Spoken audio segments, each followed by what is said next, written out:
Honda Accord 8. У кого такие проблемы были, читал на сайтах, то, что люди всю подмеску полностью меняли. Пружины, стойки, все.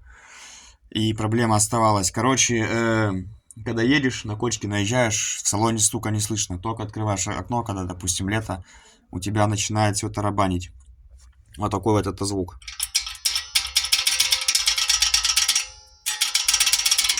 Я уже все, на эстакаду заезжали полностью, все проверяли, всю подвеску, все нормально, все хорошо.